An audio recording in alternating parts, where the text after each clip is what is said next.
Estava aqui caminhando e pensando sobre o filósofo que matou Deus e depois ressuscitou o pensamento. Falamos de Nietzsche.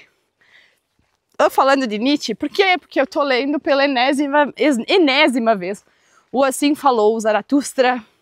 E eu fico tão, não vou dizer perturbada, mas eu fico tão intrigada toda vez que eu leio, que cada vez que eu leio eu tenho uma interpretação diferente dessa obra, que eu resolvi aqui trazer um compilado, uma análise aí interpretativa sobre algumas obras do Nietzsche, tá? Não vou colocar todas aqui, por mais que eu gostaria, mas eu vou selecionar algumas aí, se alguém quiser depois com as obras que faltam, aí bota ali nos comentários, aí me fala aí que eu faço. Então, o Nietzsche, ele é aquele filósofo aí que tem uma galera que gosta de citar as frases dele, né? Usa camiseta, bota lá em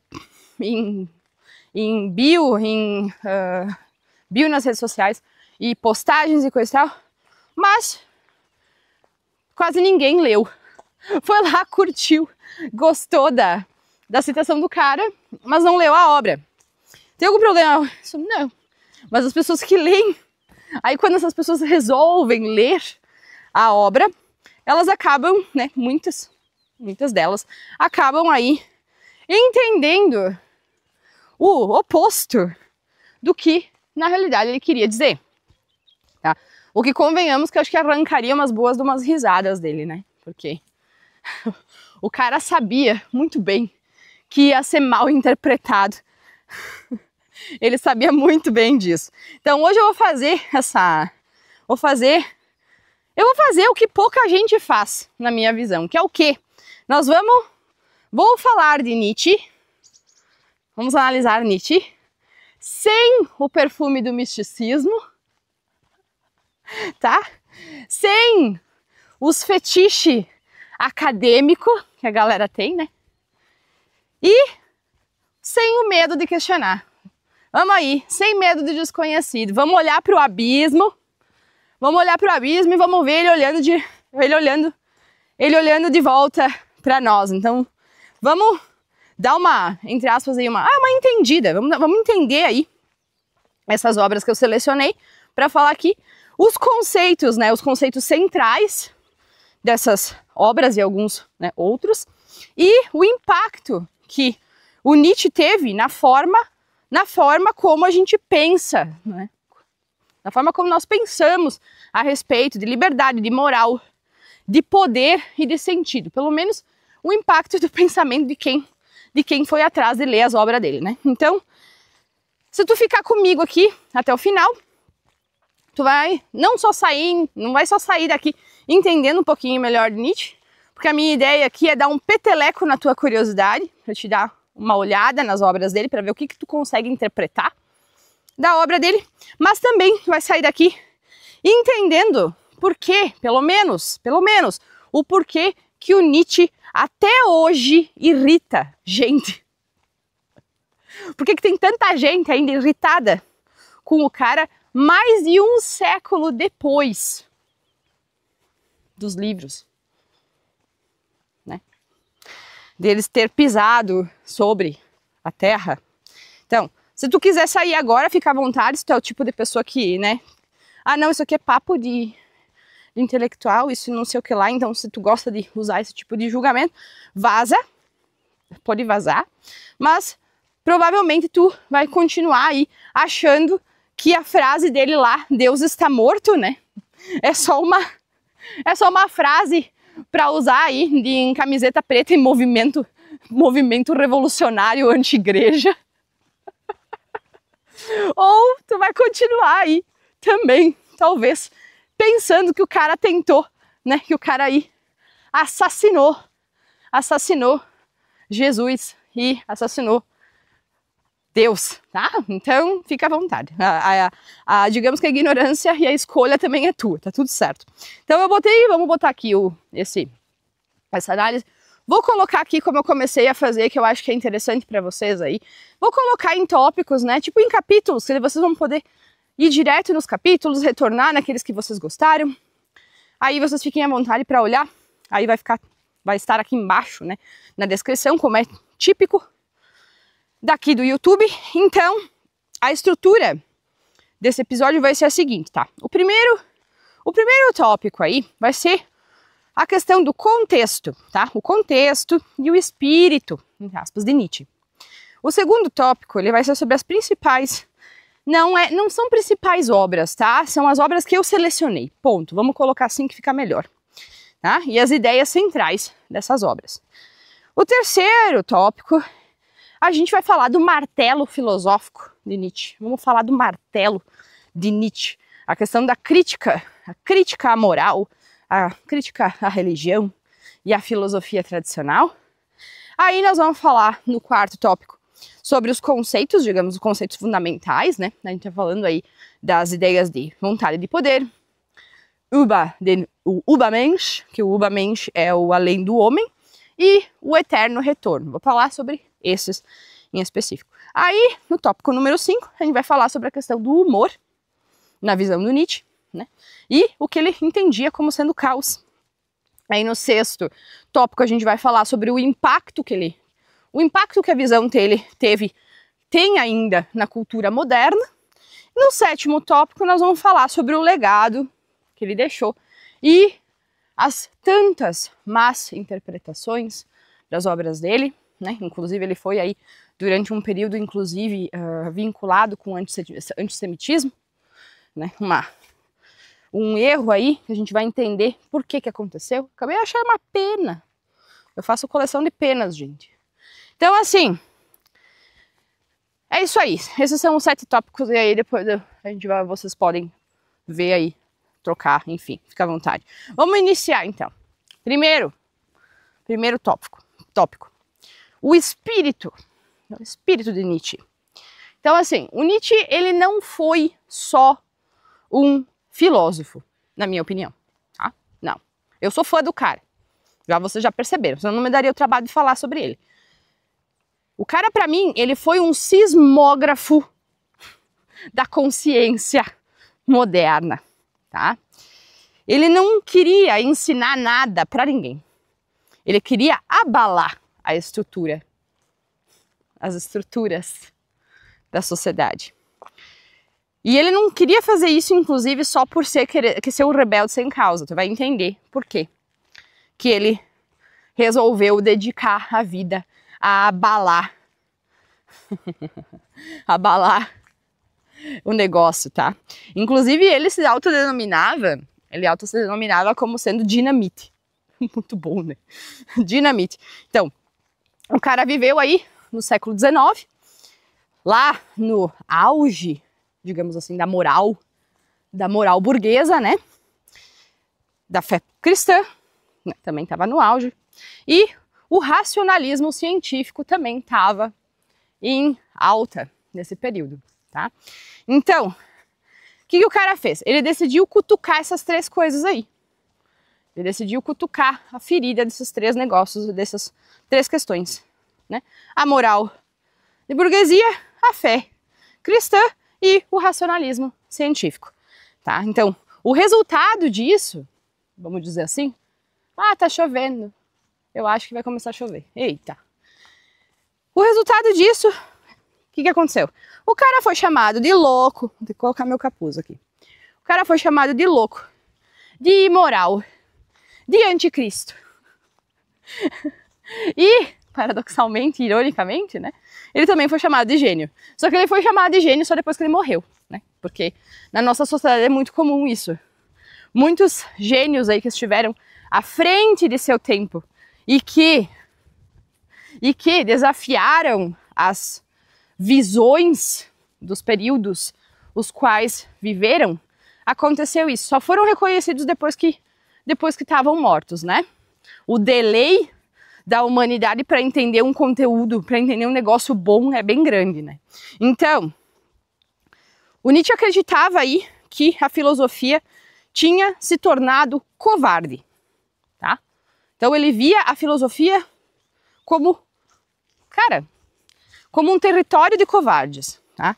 Seria ele dizia que era um esconderijo, era o esconderijo dos padres esconderijo dos padres e dos moralistas, dos moralistas que se disfarçavam de pensadores quando na realidade não eram, coisa nenhuma. Então, digamos que ele pegou o martelo dele e ele começou a testar todas essas ideias aí. Tá? Ele começou a testar todas essas ideias aí. É como se ele fosse lá e batia nas estátuas, né? Batia nos ídolos para ver se elas soavam ocas ou se elas tinham algum conteúdo dentro. Então foi isso aí que o cara fez, tá? Então é interessante que a gente saiba aqui que Nietzsche não destruiu valores, ele não destrói valores. Se tu pensa isso, então tira essa ideia da tua mente, porque não é bem isso aí. Ele batia nessas figuras, digamos assim, tá? Ele batia nessas figuras justamente para ver, vamos dizer assim, para ver se elas prestavam para alguma coisa, tá? Então ele fez um serviço. As ideias do cara são um serviço para a humanidade, tá? Bloco número 2, tópico número 2, melhor falando. As obras aí que eu selecionei e as ideias centrais dessas obras, tá? O que vamos assim, lá em 1862, tá? Desculpa, precisei aqui de um momento para pensar na palavra certa. Lá em 1872, tá? Ele escreveu O Nascimento da Tragédia, tá? Aqui nessa obra, o Nietzsche tentou, assim, ele estava tentando entender por que a cultura grega, né? A questão da cultura grega, a mitologia grega, era tão profunda, né? Possuía tanta profundidade, inclusive, até hoje, as ideias aí que surgiram nessa época nos acompanham, não só as questões de mitologia, mas também aí os pensadores daquela época, né? Se a gente vai falar aí de Sócrates, Platão, Aristóteles, né? Tucídides. Meu Deus, eu sempre erro o nome desse cara, né? Por exemplo, também o Diógenes o Cínico, né? Então aí tem aí todo esse panteão de pensadores daquela época ainda são muito presentes, né, na nossa cultura moderna aí. São pontos de referência ainda. Então, como ele estava querendo entender por que tudo isso era por que era tão profundo, né? Ele foi concluir que o segredo disso aí, o segredo dessa profundeza, dessa profundidade da cultura grega estava no equilíbrio, ó, presta atenção aqui, no equilíbrio entre Apolo, o deus Apolo, que era o deus aí da ordem, da razão, né? E Dionísio. Dionísio era o deus do caos, do instinto da vida, do instinto da vida, né? São 3 palavras, não 2, tá? Então, assim, pro Nietzsche, ele entendeu que esse equilíbrio era a chave, era o que trazia maior profundidade nos ensinamentos aí dos gregos. E ele via que o Ocidente, né, a cultura ocidental, tinha matado Dionísio. Tinha tirado as ideias aí, vamos assim, deixou de lado as ideias sobre caos, sobre instinto e sobre a vida e a morte, né? Tinha deixado isso de lado, cortado isso, e até mesmo colocado, vamos assim, um certo temor, né? As pessoas, muita gente tem medo do caos, da ideia de caos, que é extremamente mal interpretada também. Tem medo da ideia de caos, tem medo da questão do instinto, né? Dos nossos instintos aí. Tem medo também da vida, tem medo da morte, né? Então, ele disse que o problema era justamente esse, porque quando a cultura ocidental matou Dionísio, acabou transformando tudo, né? Tudo somente em Apolo. Colocou tudo isso somente como sendo a ordem, sobre a razão, botou tudo isso bonitinho, né? Enfileiradinho, em linha. Então, isso para ele foi, vamos dizer assim, um erro, até porque tudo teria virado tudo muito certinho, tudo muito previsível, tudo muito entediante, né?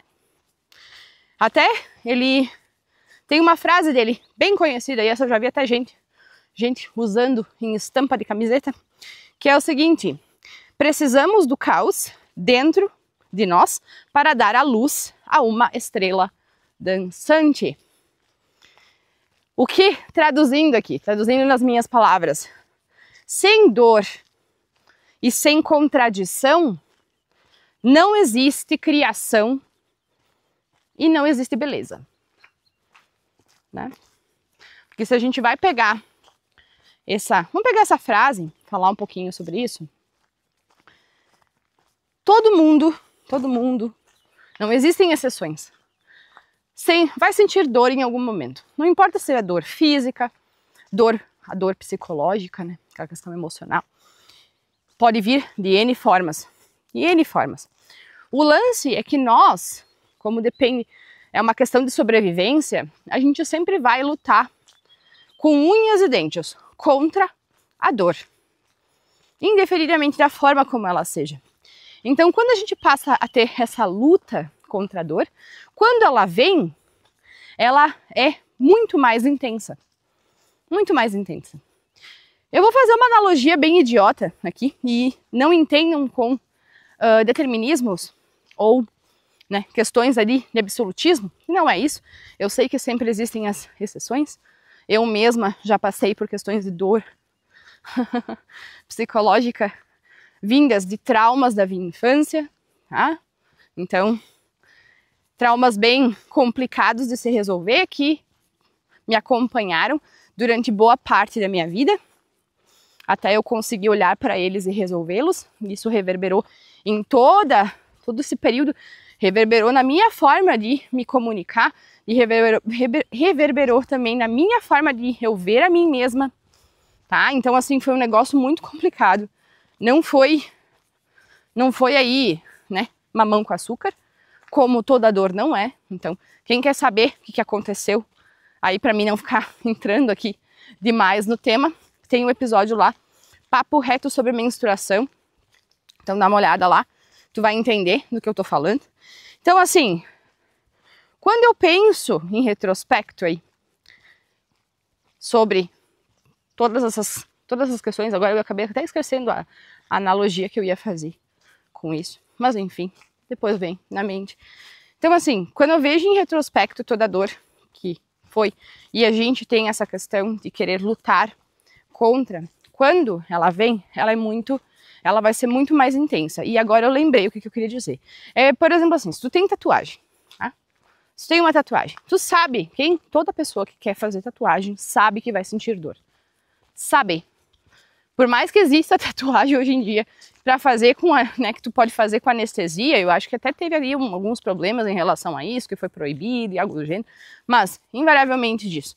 Normalmente você sabe que você vai sentir dor, porque são agulhas aí colocando tinta, né, vamos dizer, acho que é na segunda camada da pele, na segunda, na terceira, eu não sei exatamente, porque eu não sou tatuadora, mas enfim, eu tenho tatuagens, tenho muitas tatuagens, tá? Muitas aí, quando eu digo, são mais de 20, para mim é bastante, e eu ainda quero mais. Então o que acontece? Tu tá lá, quanto mais tu te concentra na dor que tu tá sentindo, isso é para as pessoas que não tem só uma tatuagem, tá? Para pessoas aí que já tem várias. Quanto mais tu concentra na dor, mais dor tu sente. Só que quando tu começa, né, ali a não focar na dor, tu vai focar em alguma outra coisa, tu acaba passando pela dor de uma maneira, vamos dizer assim, muito mais tranquila. Ela continua ali, mas tu não tá dando intensidade pra ela. Por quê? Porque tudo que a gente bota a nossa atenção aumenta, né, velho? Então, o que eu fazia? Eu procurava me focar em alguma outra coisa. Teve uma das tatuagens, das maiores tatuagens que eu fiz aí no braço, no meu braço direito aí, que eu tenho duas bem grandes, que eu fiz? Enquanto o tatuador estava fazendo, eu estava lendo o livro. Tava ali lendo o livro e aí fui deixando o cara fazer. Tá? E super funciona. Pelo menos pra mim funciona pra caramba. Então assim, em sentido da questão da dor em si, o que eu quero dizer com essa analogia, que pode ter sido bem simplória, e pode ter gente que vai ficar talvez um pouco puta da cara porque eu utilizei isso como exemplo. A dor pela dor, ela não ensina porcaria nenhuma. Tá? Quanto mais tu foca na dor, pior ela fica. Quanto mais tu tenta fugir dela, no momento em que tu vai ter que sentir ela, ela vai ter uma intensidade muito maior. Então, como a gente é doutrinado a ter medo, vamos dizer assim, né? Essas ideias, a questão aí da questão de Dionísio foi tirada de nós, né? Nós já nascemos na cultura ocidental aí, que prevalece a visão de Apolo, da ordem, da razão, da linearidade, né? Da questão aí, as falas, como é, que não pode chorar, chorar é fraqueza. Eu sou dessa época. Engole o choro. Tu não pode sentir raiva. Tu não pode ter raiva. Não pode ser mal, né? E sentir raiva é mal. Então, é suprimido essas questões naturais. Cara, é natural. Tanto a questão da vida quanto a questão da morte, a gente vê isso todo dia. Tem pessoas aí, né, pra quem também come carne, vai ver ali morte toda vez no prato. É ter consciência sobre isso. O problema é que a gente tenta fazer o quê? Desviar os olhos. Isso é a herança da exclusão de Dionísio da jogada. Por quê? Porque é melhor ter medo, né? Porque quando tu tem medo, tu não vai resolver a questão. Do contrário, não teria tanta gente que tem um medo muito grande de morrer. Se isso fosse nos ensinado da questão, né, do que significa aí, o que é morrer, né? Aí é outra história. Falando só da morte, né? Que a morte é aquela que mais pega a galera. Quando se você vê diante da morte, não tô falando de si próprio, também é um negócio, mas de algum ente querido que morre na família. Eu acredito que eu passei por isso, assim como todas as pessoas. Eu já me vi de cara com a morte na minha vida. A minha própria. A minha própria. Eu já olhei na cara dela 3 vezes. Então, assim, 2,5. 2,5. Então, assim, quando isso é tirado de nós, quando a gente não possui essa visão sobre, né, a gente vai temer a dor. Então, a gente vai temer tudo que é relacionado com a dor. Aí também a questão de contradição. Nós somos seres que nos contradizemos o tempo todo. A gente é feito de paradoxo, cara. A gente se contradiz. Eu me contradigo muitas vezes. É viver com a contradição, cara. Não tem problema nenhum. É justamente a contradição que faz com que a gente muitas vezes evolua. Vai criar um negócio novo. Vai sair daquilo que a gente não quer mais. Então, a criação em si, o que a gente chama de beleza em meio a tudo, em meio ao que estamos vivendo, acontece mesmo quando estamos diante de dor e contradição. É a vida acontecendo. É um movimento natural. Pelo menos essa é a minha visão da coisa toda. Tá? Aí, vamos lá. Nossa, fiz um adendo bem grande aqui. Aí, passando para 1878, tá? 1878 foi o ano em que Nietzsche escreveu o livro Humano, Demasiado Humano. E essa aqui foi meio que assim, foi a virada racional, tá? A virada racional do Nietzsche. Porque ele começou a desconfiar até de ele mesmo, tá? E ele passou a utilizar a caneta dele aí para escrever. Não só para escrever, mas para cortar. Então era uma caneta barra bisturi, praticamente. Então ele começou, né, a partir dessa virada aí, ele começou a atacar, entre aspas, tá? A cutucar as ilusões metafísicas. As ilusões metafísicas, ele começou a dar uma cutucada na questão das ideias de romantismo, né, sobre as certezas, olha aí, ó, as certezas morais, né, que a gente tem ainda, que muitas sobreviveram até hoje. Então, aqui, digamos que nasceu, nesse ponto aqui, nessa obra, vou botar assim, nasceu o Nietzsche, nasceu o Nietzsche psicólogo da cultura. O cara meio que se tornou um psicólogo da cultura. E ele pergunta, né, tem uma frase, que é a pergunta dele, aliás, na obra, trouxe aqui. Por que acreditamos no que acreditamos? Eu, em específico, eu acho essa frase muito boa. Porque são coisas que não tinha, ninguém se perguntava sobre isso naquela época, ninguém. Sei lá, tinha alguns outros filósofos, mas da maneira que o Nietzsche fez, ninguém. Então, ele pegou essa frase aí, e digamos, ele respondeu ela, inclusive, dizendo que a gente acredita no que a gente acredita por conveniência emocional. Porque é conveniente para nós, emocionalmente, acreditar no que a gente acredita. Invariavelmente, se essa crença que nós temos, ela é, vamos dizer assim, coerente ou não. Basicamente, ele disse que as pessoas, elas gostam de sofrer, por mais que estejam sofrendo, elas vão gostar de sofrer porque aquilo ali é conhecido. Aquilo ali é conhecido, é familiar para elas, então elas vão continuar sofrendo com aquilo ali, tá tudo certo.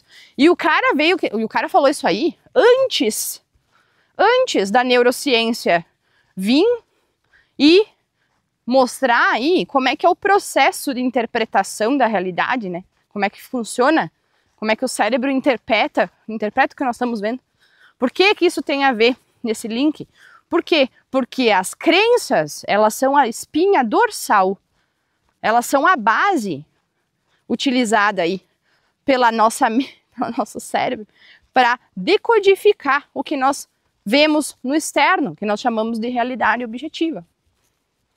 Olha a panca do negócio. Então, assim, para ele, as pessoas, não só para ele, mas as pessoas, elas preferem ilusões confortáveis, elas preferem o conforto da ilusão do que uma ideia aí de verdade, uma informação, um conhecimento que possa trazer, que possa, vamos dizer assim, doer nelas. A gente sempre vai buscar. O nosso cérebro, ele não busca o que é verdade. Ele busca o que é coerente, o que vai te deixar seguro. E o cérebro é um atalho, né? A gente sabe disso. Então, eu achei muito interessante porque quando, pelo menos na minha interpretação, eu criei esses links na minha mente aí, das frases do cara e com essas questões aí na neurociência, tá? Eu criei esses links aí na minha mente. Pra mim isso aqui faz sentido. Pode ser que tu esteja escutando dizendo assim, nossa, que bosta. Vai lá ler e interpreta, faça os teus próprios links. Te convido a isso. Aí a gente passa agora pra lá os anos aí, foi entre 1883 e 1885, por aí. Aí aqui veio o livro, o Assim Falou Zaratustra, que é o que eu estou lendo pela enésima vez aí. Então esse aqui tá bem fresco na memória, mas eu vou procurar não me estender, porque eu vou procurar botar aqui bem uma pincelada, porque a ideia é tu ir lá, vai lá ler, velho. Vai lá ler e interprete por ti mesmo. Para de pegar resumo dos outros. Então aqui, ó, pra mim, e eu acredito não só pra mim, óbvio, mas essa é a obra mais poética do cara, tá? É a mais poética. É a mais poética e a mais mal compreendida, na minha visão. E eu entendo super. Entendo super por quê. Porque assim, eu já tô lendo aí, quando eu digo enésima vez, acho que é a 6ª vez que eu tô lendo. se for ver.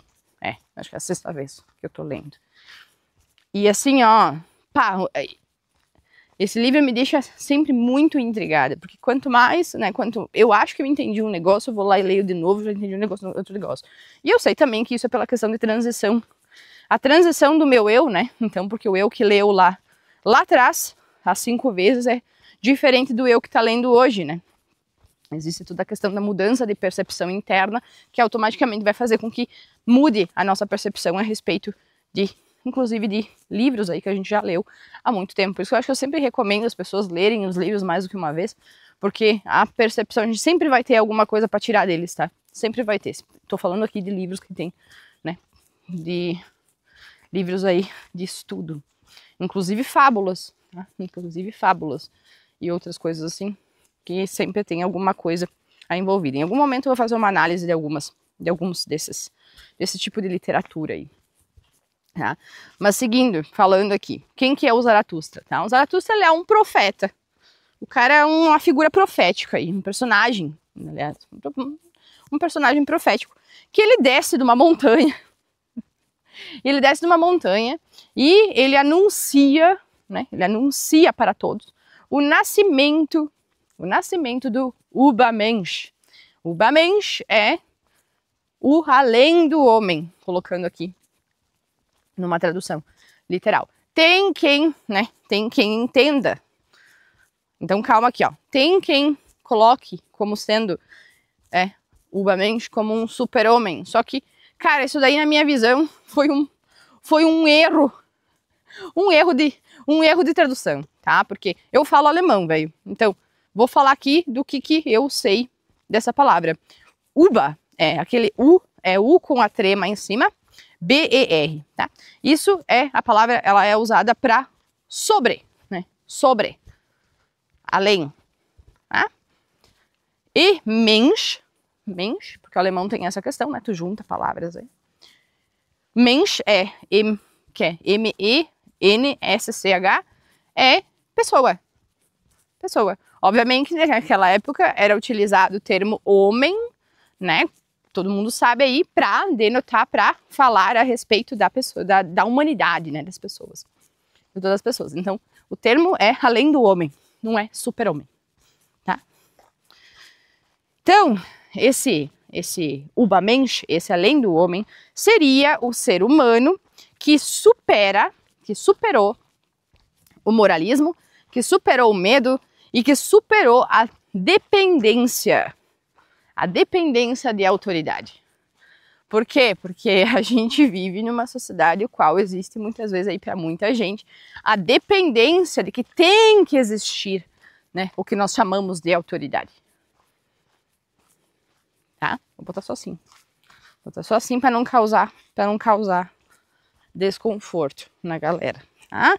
Então, ele colocou uma frase, uma citação do livro aqui. O homem é uma corda estendida entre o animal e o além do homem. Uma corda sobre um abismo. Minha tradução disso aqui, minha interpretação disso aqui, dessa frase aqui.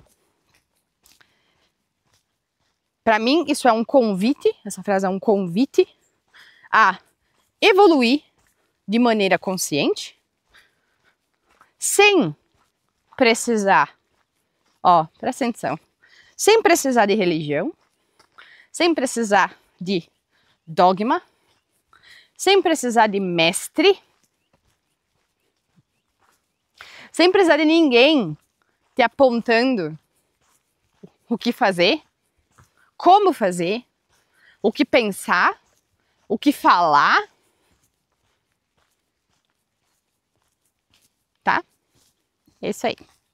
Passando aí para 1887, o ano que veio o livro Genealogia da Moral, tá? Então, na Genealogia da Moral, o cara meio que trouxe aí ele deu, entre aspas, o golpe de misericórdia, deu o golpe final, tá?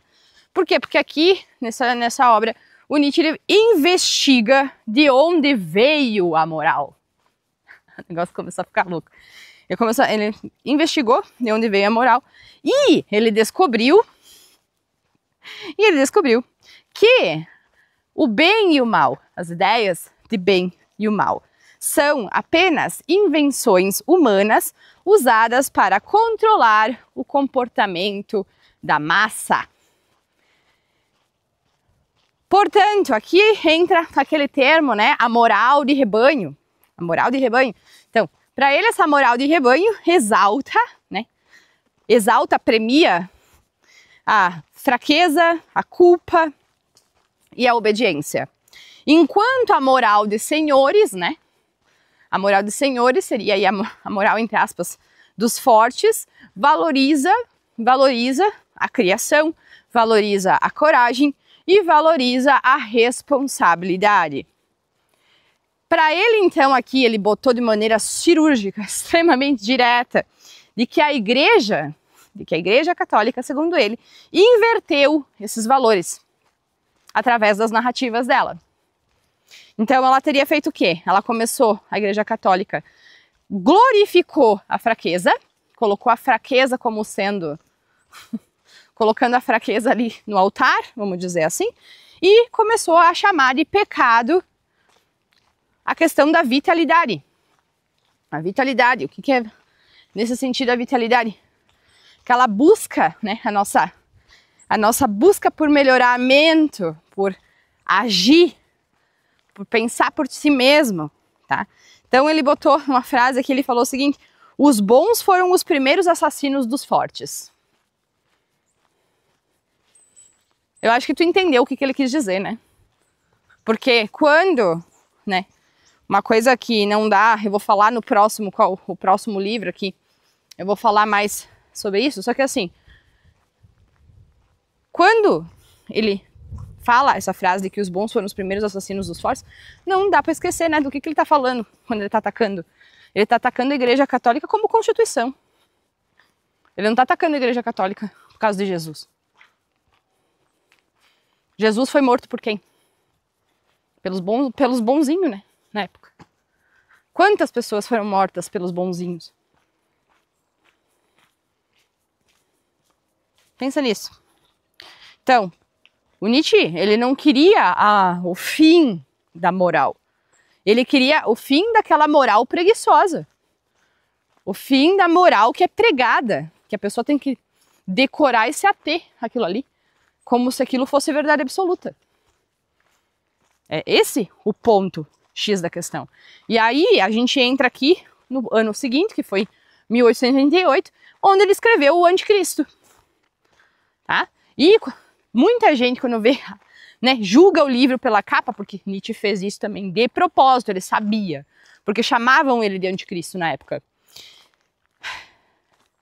Esse livro não é contra Jesus. Muito pelo contrário, na realidade. Esse livro é contra a igreja, né, o cristianismo, vamos dizer assim, o cristianismo institucionalizado, que virou uma indústria. O cristianismo como uma firma vendável e rentável, tá? Então, Nietzsche respeitava o Cristo simbólico, toda a ideia aí da simbólica de Cristo, mas ele desprezava, tá? Ele desprezava o sistema que transformou esse Cristo num fetiche moral, tá? Basicamente, então, é isso. Então, ele via o cristianismo como uma negação da vida. Ele dizia que o cristianismo negava a vida às pessoas. Ele via no cristianismo uma teologia de culpa e de submissão, somente. Que não procurava engrandecer os indivíduos, mostrar aos indivíduos que eles podem, sim, se tornar um Cristo. Para eles utilizarem Cristo como um exemplo de ação e não somente de adoração. Porque as pessoas adoram a Cristo. Mas, vai perguntar, quantas delas realmente entenderam e praticam, pessoas cristãs que praticam o que ele disse, os ensinamentos que ele trouxe. Porque amar o próximo ninguém gosta.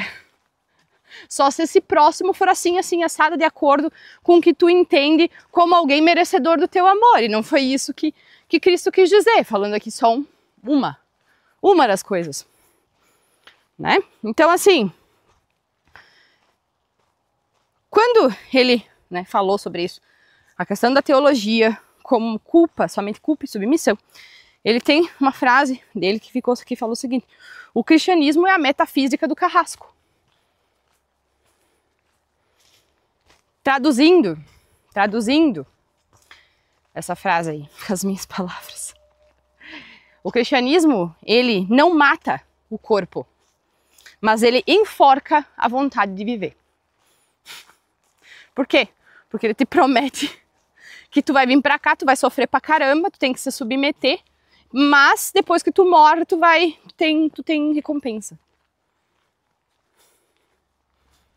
Basicamente, é quase que um experimento de Pavlov, os cachorrinhos lá, sabe? Salivando pela recompensa. Aguardando a recompensa, ansiosamente, né? Porque, vamos combinar, né? Enfim, também em 1888, nós temos aí a obra Esse Homo, tá? Essa obra aqui, ela é muito interessante, muito intrigante, muito controversa ao mesmo tempo. Aqui, tem um carro vindo. Vamos deixar o carro passar.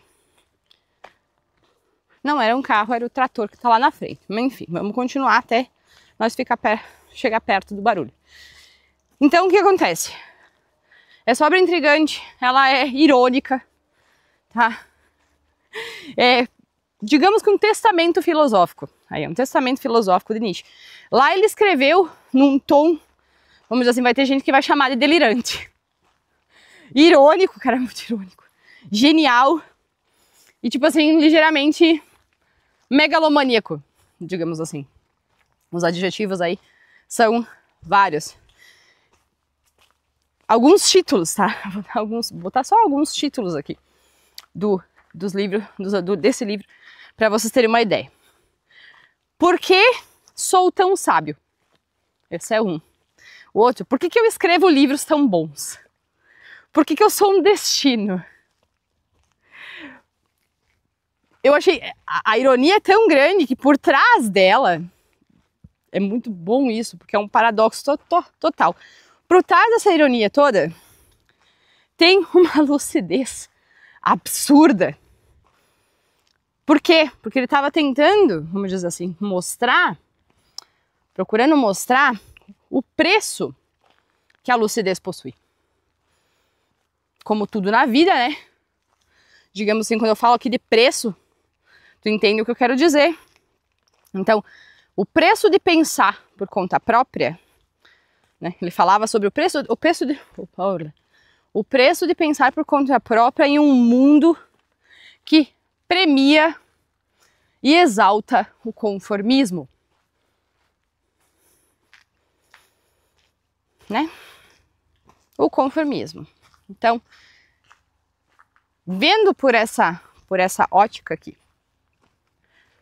quando ele diz que o mundo ele premia o conformismo, eu entendo que ele está falando daquela coisa do seguinte: quanto mais quieto tu fica, quanto menos tu estuda, quanto menos tu questiona, quanto menos você aprende a questionar, porque tem essa questão também, né? Como é que nós vamos ser questionadores quando a gente não aprende a ser um? E aí eu vou fazer um adendo aqui, um link, na realidade, que eu fiz esse link quando eu estava lendo essa obra. Eu vou trazer aqui, que é o seguinte: no nosso sistema de ensino, ainda hoje, com os updates que teve. Mesmo assim, o formato seguido é o formato aí de lá, no modelo de 1900, né? No ano do século XIX. É o modelo do século XIX. Então, esse modelo do século XIX foi criado e implementado para formar trabalhadores e não pensadores. Todo e qualquer pensador que tu vai assim, ó, vai dar uma pesquisada na vida dos caras. Vai dar uma pesquisada na vida dos caras. Pega Einstein aí. O cara não era pensador, era um gênio, né? O cara aí, ele não completou o ensino médio. O cara não completou o ensino médio. Aí tu vai pegar aí, ó, Leonardo da Vinci. Eu sei, é bem mais lá atrás, deixa eu tomar uma água.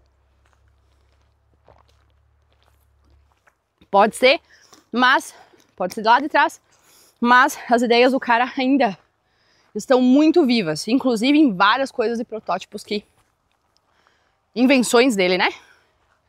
E outras coisas do gênero. O cara era um autodidata. O cara era autodidata, meu. Não tinha essa coisa. Então, é muito fácil aí a gente fazer um link. Por quê? Porque quando a gente entende que o modelo educacional está ali para formar trabalhadores e pessoas funcionais, né? Porque se tu não passa ali, não é de acordo com a funcionalidade que é esperada de ti, que tu tem que desenvolver nos anos de escola, aí deu, né, velho? Tu é considerado inútil. Tu é considerado um inútil. Simples assim. Tá? Então, assim, quando a gente não aprende a questionar, quando a gente o não aprendizado do questionamento, ele não desenvolve, você não desenvolve a sua capacidade analítica, você passa a pensar somente com o teu cérebro emocional, automático, rápido, impulsivo. Você não passa a pensar com o teu cérebro analítico, racional. Então todas as decisões que tu toma na tua vida só são em relação a quê? Emoção e impulso. É só isso. Tu não dá tempo pro teu cérebro racionalizar. E quando racionaliza, é só para justificar o que você já escolheu com a emoção. E isso vem do quê? Das pessoas não saberem como é que a mente delas funciona. Não saberem, não buscarem informações a respeito de inteligência emocional. Não buscarem informações sobre, ok, o que é um pensamento? Como é que funciona isso? O que é esse cérebro, o cérebro rápido aí e o outro, o sistema 1 e 2 aí, que já dizia o Daniel Kahneman no livro dele lá, que é acessível a todos os públicos. Então, assim, nesse sentido, esse foi o link que eu fiz com a questão de nós vivemos, vamos dizer, na questão da sociedade conformista, que vai premiar o conformismo. Fica no teu lugar, não tenta crescer, velho. Fica na tua. É muito mais fácil você continuar reclamando das coisas as quais você na realidade gostaria de ter. Porque a gente só reclama daquilo que nós, né, do que nos incomoda. E o que nos incomoda é porque tá cutucando uma ferida aí. Cutucando uma feridinha emocional. Então quem fala mal dos ricos é porque gostaria de ter dinheiro, na verdade, né? Então, mais ou menos dentro dessa vibe, esse foi o link que eu fiz. Isso aqui é uma questão, é uma interpretação minha. Então, assim, o Nietzsche em si, ele sabia que ele seria extremamente mal interpretado. E ele estava cagando para isso. Portanto, mesmo assim, mesmo ele sabendo disso, ele escreveu tudo que ele escreveu. Então, para mim, sinceramente, isso é um ato de coragem. Foi um ato de coragem e altruísmo. E não de vaidade. Porque se ele fosse vaidoso, ele ia procurar só escrever o que agrada a galera. Para enaltecer o ego dele. Ele fez justamente o contrário. Ele foi lá falar sobre o que ninguém estava falando.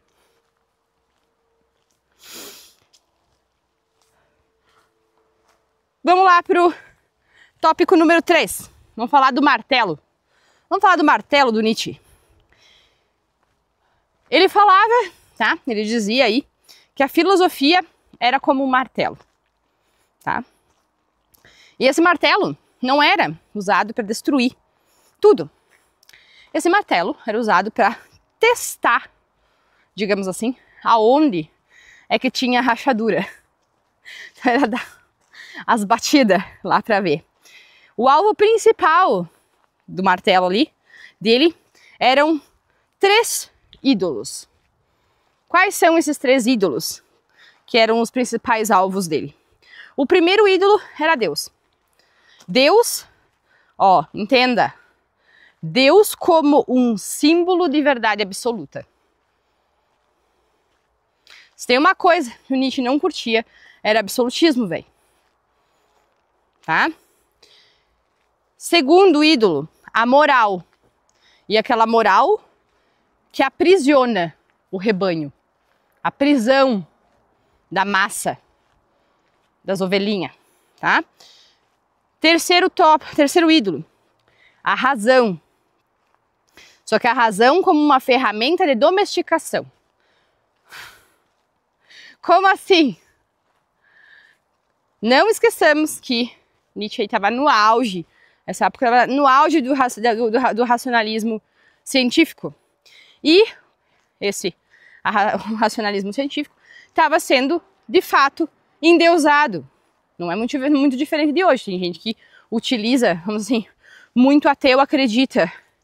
Tem a crença na ciência como um deus, então deixa de ser ateu. Brincadeira. Mas assim, tô brincando, tô rindo porque eu também já fui. Eu também era ateia, velho. Durante boa parte da minha vida, meu. Durante boa parte da minha vida eu fui assim, completamente cartesiana.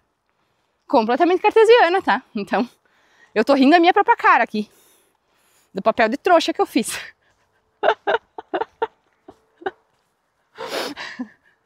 E não tô falando com isso. Pá, não era pra mim ter colocado isso agora. Não vou cortar. Não tô falando isso dizendo que eu acredito em alguma religião, algo do gênero. Não, velho, eu não sigo dogma religioso. Tá? Eu não sigo dogma religioso. A minha visão sobre isso, ela é um tanto quanto diferente. Um tanto quanto diferente, e ela, então, se eu tiver que explicá-la, eu não vou fazer isso daqui com uma frase que, indeferidamente de ser mal interpretado ou não é esse o ponto, mas eu acho que é um tema que então, eu posso dar, né, um episódio para isso, tá? Falar sobre isso. Então, me desculpa, não vou botar esse ponto agora. Mas, voltando para a questão do ídolo, da razão, como ferramenta de domesticação, quando a gente ali, levando em consideração o período ali que ele estava, a questão da racionalidade científica, não dá para esquecer que a razão começou a ser colocada como o centro do ser nessa época. Né? A razão saiu a fé, saiu a experiência subjetiva e entrou a questão da razão. Teve a troca ali, né? Tiramos as batinas e foi colocado os jalecos. Então, dentro desse sentido, ele começou a perceber que o negócio estava sendo meio que distorcido. A razão estava sendo utilizada para, essa ideia de a razão como centro do ser, estava sendo utilizada para domesticar as pessoas no sentido de que elas estivessem adotando uma nova verdade absoluta. Nesse sentido. Como se não existisse dúvidas, não existissem perguntas, sendo que a ciência em si, a base, entre aspas, a existência da ciência, é responder perguntas, é ter questões. Cada cientista que vai fazer qualquer coisa, ele tem uma pergunta, ele tem uma coisa em mente e ele vai procurar responder aquela pergunta, certo? Enfim, seguindo. Então, quando aqui, vamos assim, nesse ponto aqui, com esses 3 ídolos aí que ele estava cutucando, né, que era o alvo dele. Aí nós temos aí a frase né, que Deus está morto. A frase polêmica, que até hoje quem lê e que não sabe do que ele está falando, ainda fica acusando ele de coisa, tá? Então, quando ele disse essa frase, ele não fez isso por ateísmo, por um ateísmo vulgar. O cara não era niilista. Nietzsche não era niilista, tá? Ele fez isso por diagnóstico, foi o diagnóstico dele, diagnóstico cultural da coisa. E o que quer dizer essa frase? O que ele quis dizer com isso? Ele quis dizer que Deus morreu, né? Que Deus está morto, porque o homem moderno matou ele.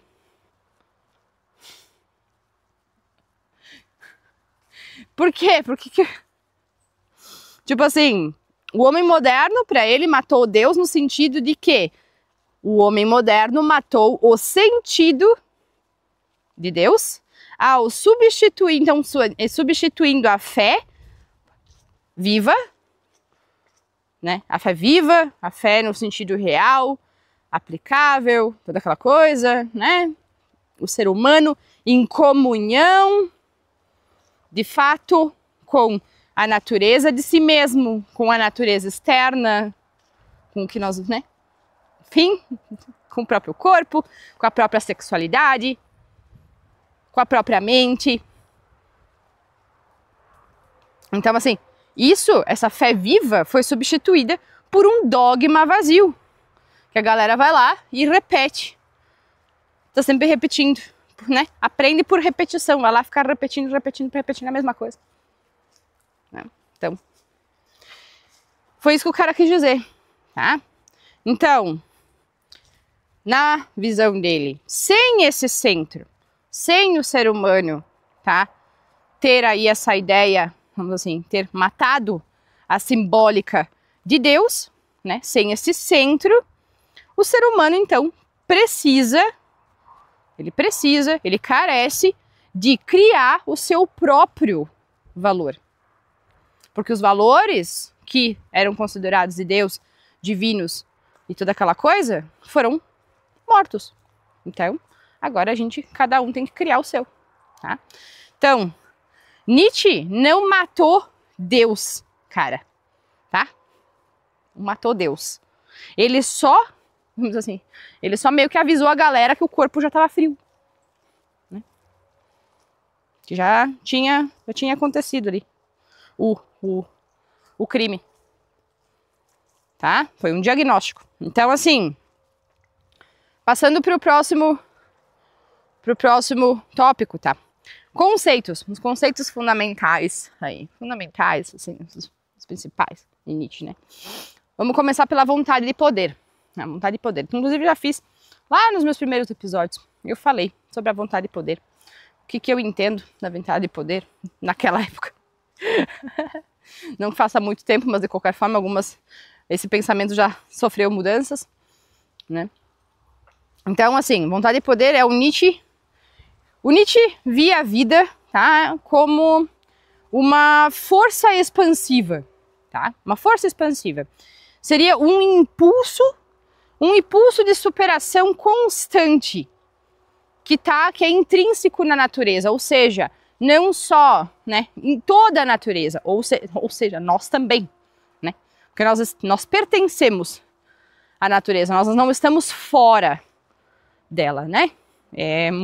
A arrogância da nossa parte achar que a gente que nós estamos fora da natureza. Então, assim, ele falava dessa vontade de poder desta forma e não é sobre o poder que se exerce sobre os outros, tá? Não tem nada a ver com isso. Tem nada a ver com ir lá querer exercer o poder, oprimir os colegas, tá? Não tem nada a ver com isso. Mas ele fala, essa questão é o poder sobre nós mesmos, que nós possuímos sobre nós mesmos, tá?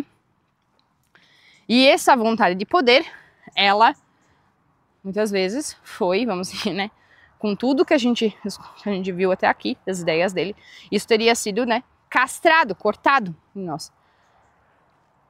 De a gente não poder exercer a nossa vontade de poder.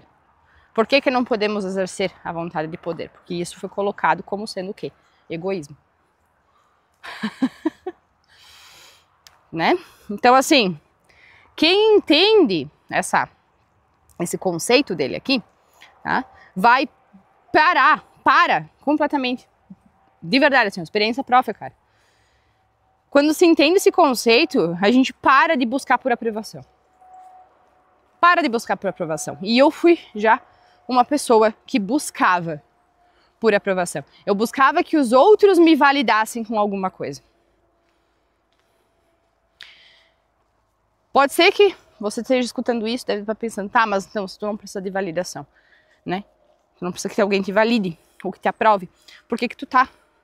Então, porque tu tem um canal no YouTube, né? Eu tenho um canal no YouTube, depois eu ter procrastinado essa ideia há 3 anos, e eu ter lutado contra isso, porque chegou num momento em que eu estava em desequilíbrio. Por quê? Porque eu já tinha estudado, aprendido, quem já escutou outros episódios meus aqui, sabe que eu estudo certos temas, que eu leio desde muito cedo, aprendi, né, a ler com 6, 7 anos, eu já lia.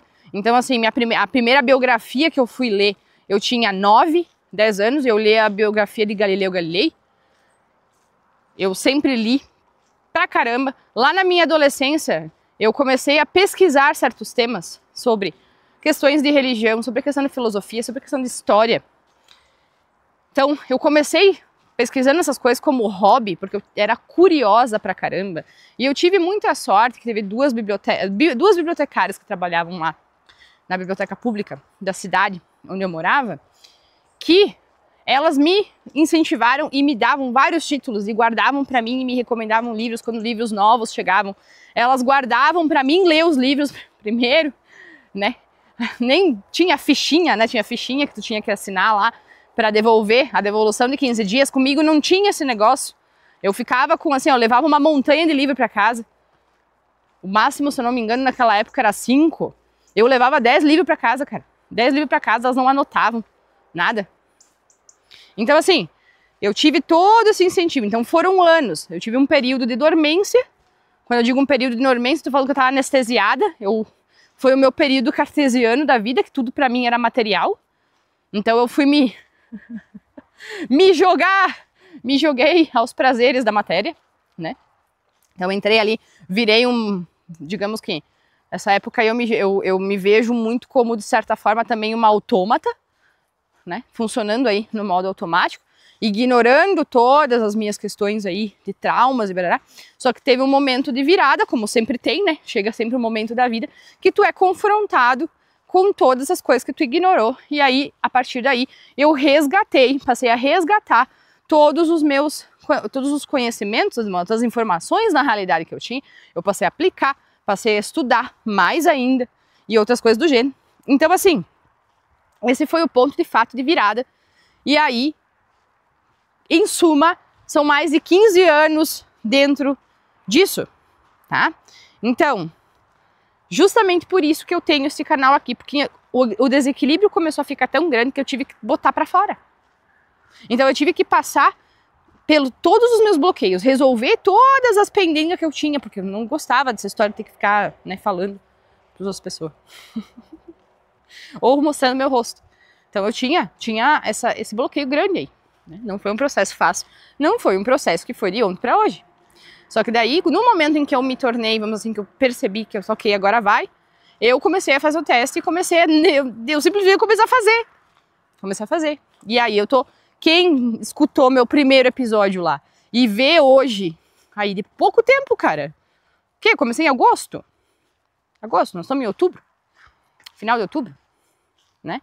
Então, já percebe aí uma certa, pelo menos eu percebo a minha evolução dentro disso. Tá? Então, foi por uma questão de desequilíbrio. Eu tive que começar a botar tudo isso pra fora, senão eu ia enlouquecer. Basicamente é isso. Eu ia enlouquecer. Mais do que na realidade podem me considerar. Então, foi dentro dessa vibe, tá? Então, não é por aprovação, não é por validação, isso já foi superado. Isso já foi superado. Com trabalho, mas foi superado, tá? Então, é porque eu tive que tem que transbordar informação de alguma forma, né? Tem que catalisador. Tive que ser o catalisador aqui, transborda e começa a distribuir. Foi isso aí, tá? Vamos passar para o próximo conceito. Ai, a bateria do celular tá querendo acabar. Onde é que tem o gravador? Então vamos meter ficha aqui. Agora a gente vamos para o conceito de além do homem, tá? O Übermensch. Então, já tinha falado brevemente sobre isso antes, mas então, né, falando novamente aqui.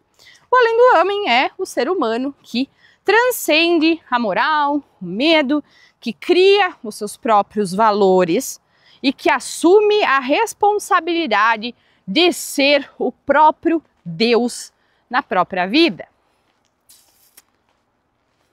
Tá? Então aqui, ó, vou botar só uma coisinha. O meu conceito de Deus é muito próximo a isso aqui que eu acabei de falar. Tá? Talvez aí eu poupe fazer um episódio inteiro para falar sobre isso. Do que eu falei lá atrás antes. Nossa, ótimo. Tá? Então, o meu conceito, a minha visão, a minha crença a respeito de Deus, do divino, da simbólica, ela é isso aqui. Basicamente é isso aqui, tá? E isso, assim, o conceito do além do homem não é uma questão de arrogância, tá?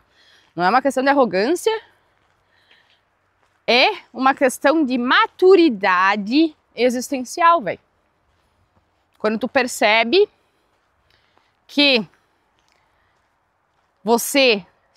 muitas vezes você é quem você aprendeu a ser a partir de crenças e valores externos a você e não internos. E a ideia do além do homem, na minha visão, é justamente essa inversão, é o retorno aos próprios, é a busca e a criação dos próprios valores. Tá? Aí a gente tem outro conceito que é o eterno retorno. O eterno retorno é o seguinte: imagina você viver a tua vida exatamente como foi, como é, tá? De uma maneira infinita, tá? Infinitas vezes, isso se repetindo. De novo, a tua vida, assim, ó, exatamente igual, tendo que repetir ela infinitas vezes. Esse é o conceito de eterno retorno. Por quê? Porque se essa ideia de que você tenha que repetir a tua vida de maneira igual, infinitas vezes, se isso te traz desespero ou preocupação ou algo do gênero, isso significa, né, que você não está vivendo o que queria viver. Que você está vivendo, entre aspas, mal. Que você não vive algo o qual você viveria novamente, sem problema nenhum. Então, digamos que o eterno retorno ele é um teste ético. Um teste de ética. Porque viver de modo que você desejaria repetir. Que não teria problema algum se tivesse que repetir tudo de novo. Tá? Então, assim, é interessante pontuar aqui que o Nietzsche, ele não estava nem aí para seguidor. Ele nunca quis discípulos. Ele nunca esteve nem um pouco preocupado com isso. O que ele queria eram pessoas conscientes. Pessoas conscientes. Que estivessem aí com a consciência delas, digamos assim, vou utilizar um jargãozinho que está prostituído, despertas. Uma palavra aí que está um pouquinho prostituída já. Vamos lá, tópico número 5. Sobre a questão do humor e do caos, tá? O Nietzsche, ele escrevia de um jeito assim, ó, de como quem tá rindo da própria dor, tá? Então ele sabia que a questão da dor, a questão da tragédia, são coisas humanas, são fatores humanos, muitas vezes inevitáveis. Não tem pessoa que vai passar por algum problema, né, alguma tragédia, em alguma dor, né? Só que ele via a questão, ele botava o humor, né? O humor para ele era a forma elegante de resistência, digamos assim, tá? Até por isso ele dizia o quê? Eu desconfio de todos os que querem convencer-me de algo. Eles não querem o meu bem, eles querem o seu poder. Então, assim, o riso, dentro desse sentido, para Nietzsche, mesmo que seja aquele riso ácido de vez em quando, amargo, né? Ele é um sinal de liberdade. Porque quando a gente consegue rir de nós mesmos, rir das coisas que aconteceram no nosso passado, muitas vezes aí problemas, inclusive, que no momento a gente estava ali enlouquecendo, e aí depois, em retrospecto, a gente consegue dar risada daquilo, né? A gente consegue dar risada daquilo. É porque a gente se tornou aí mais consciente, a gente se tornou aí mais coerente. Todo e qualquer rigor, essa ideia que a gente tem de muitas coisas muito séria, ah não, porque não se faz piada com isso, isso e aquilo. Cara, tudo no mundo pode ser feito piada. Tudo no mundo pode ser feito piada, tá? Vê ali nos comediantes. Tem comediante que faz piada com tudo. Tem gente que se ofende, óbvio. Tem gente que se ofende. Sempre tem. Sempre tem. Ou é uma coisa a respeito de religião, ou é por causa disso, por causa daquilo. Sempre vai ter alguém que vai estar aí se sentindo ferido. Só que quando... Um ponto aqui interessante é o seguinte. Quando a gente se ofende com uma piada a respeito de alguma coisa, é porque aquilo ali ainda não tá resolvido na vida, meu. Ainda não tá resolvido. Ainda tem uma ferida ali exposta. Ainda tem alguma coisa ali que incomoda.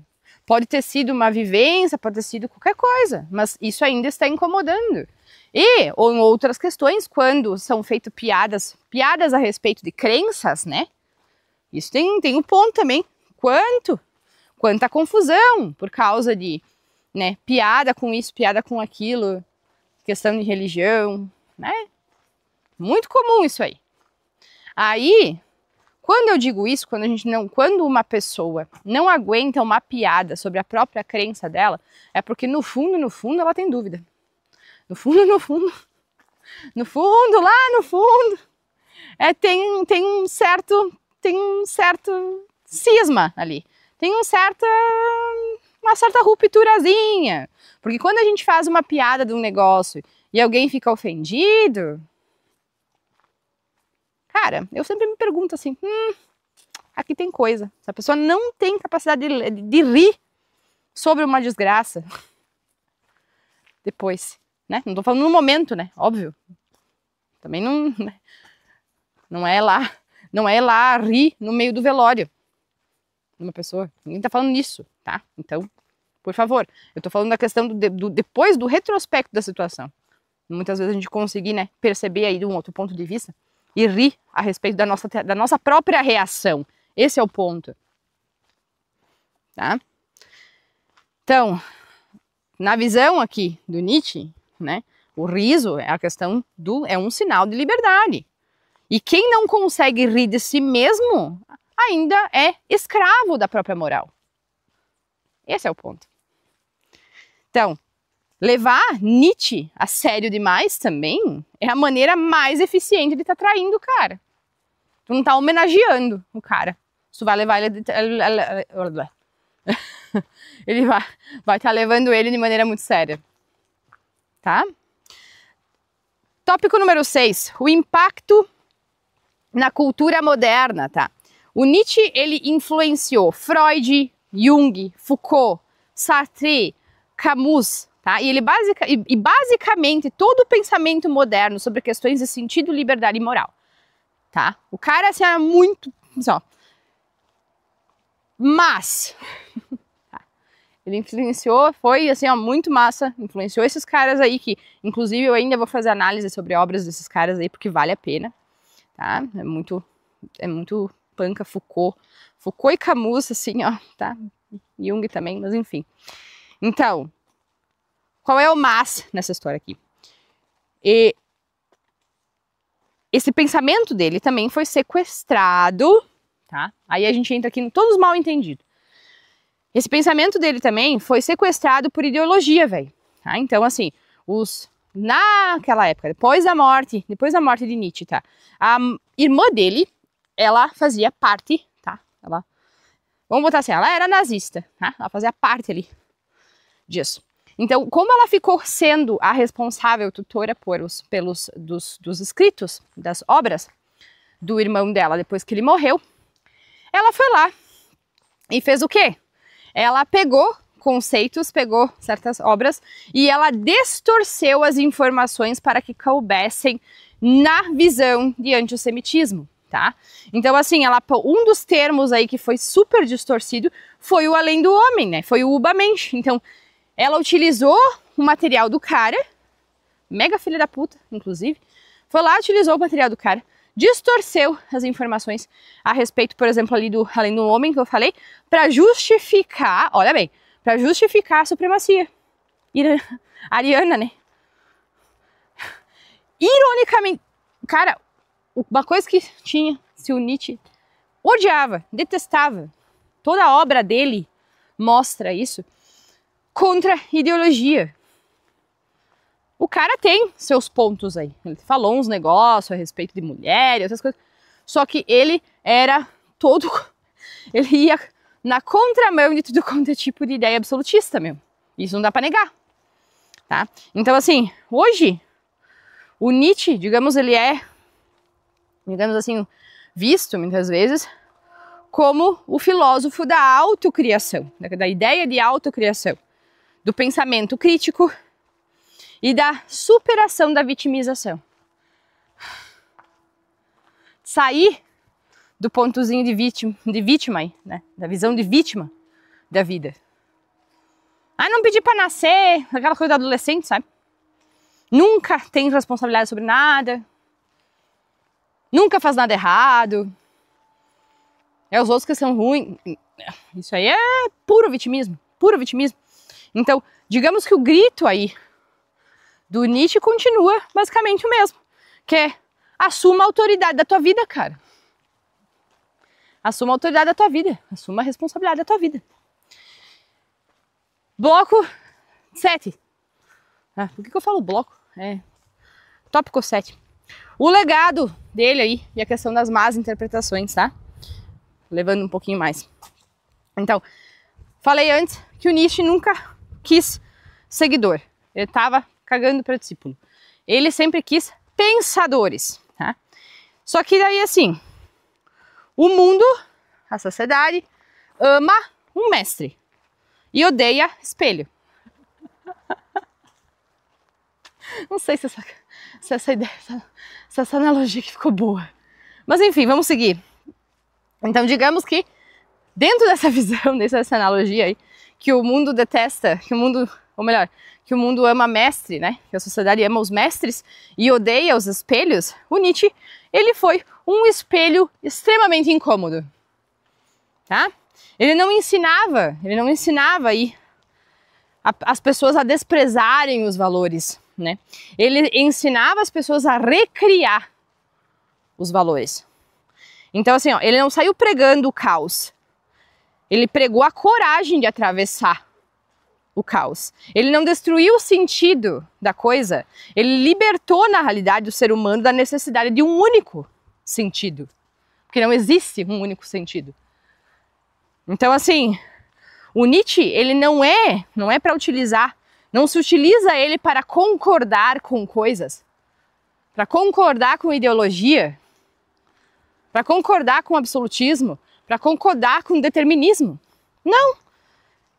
O Nietzsche, ele é melhor utilizar ele, vamos dizer assim, né?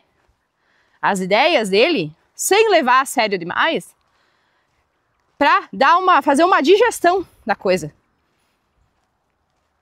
Fazer uma digestão da coisa, maneira mais lenta. Porque é denso o negócio, complexo, maneira mais lenta. É utilizar o nosso, digamos assim, nosso estômago filosófico aí, ponderar sobre o que ele falou. Ele queria que a gente pensasse sobre as coisas. Não lesse aí os livros dele, as obras dele, como quem lê Harry Potter.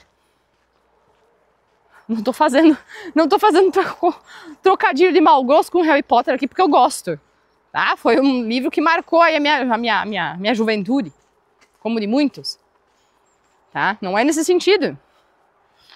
É uma leitura de estudo, cara. É tu ponderar sobre o que ele tá falando, ver o que tu vai interpretar. Então, esse é o ponto X da questão. Tudo que eu falei aqui são as minhas interpretações sobre. Quer dizer que elas estão corretas? Não. Quer dizer que elas estão erradas? Não. Não, porque é a minha interpretação. Estou compartilhando aqui ela com vocês. Tá? Então, assim, nada, nenhuma visão externa, nenhum resumo, nenhuma análise de qualquer tipo de obra substitui a tua própria interpretação quando você vai ler a respeito daquilo. Então, assim, ó, é muito importante isso. É muito importante isso, porque muita gente busca resumo de livro, sendo que uma coisa que tem que ficar muito claro quando tu vai buscar um resumo é de que esse resumo está impregnado com a interpretação da pessoa que escreveu esse resumo. E a interpretação dessa pessoa pode ser um tanto quanto limitada, pode ser um quanto tanto determinista. Cabeça determinista, vai sair coisa determinista.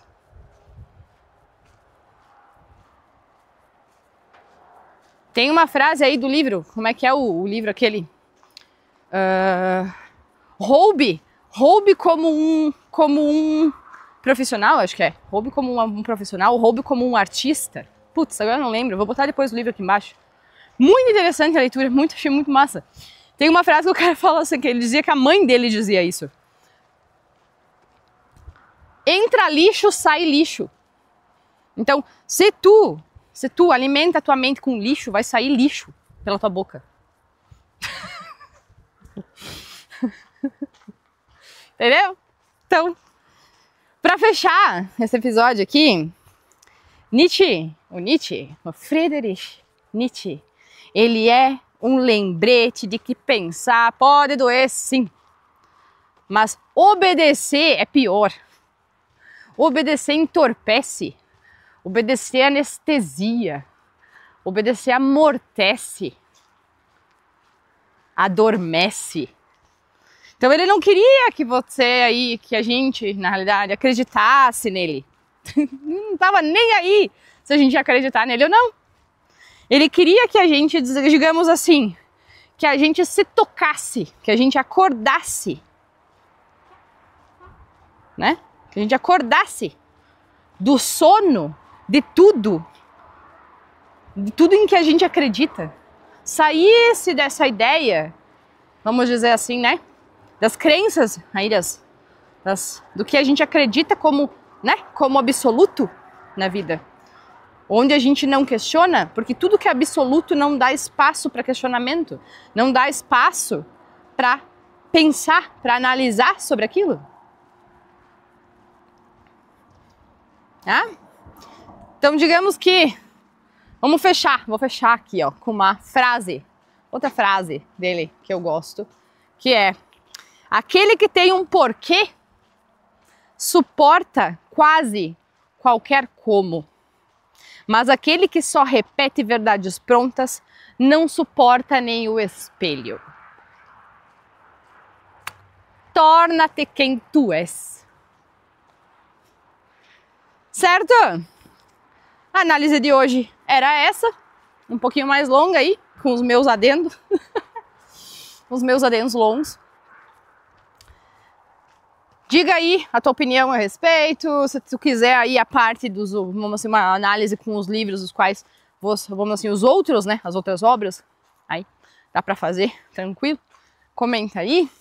Se isso aqui contribuiu contigo de alguma forma, né, se trouxe pra você aí alguma coisa, um site, seja lá o que for, nem que seja passar raiva, mete esse dedão aí, contribui com nós também, finca esse dedão aí no curtir, no sininho, se tu quiser também, aí assim tu sabe que, né? Praticamente a gente tem aqui conteúdo quase todo dia.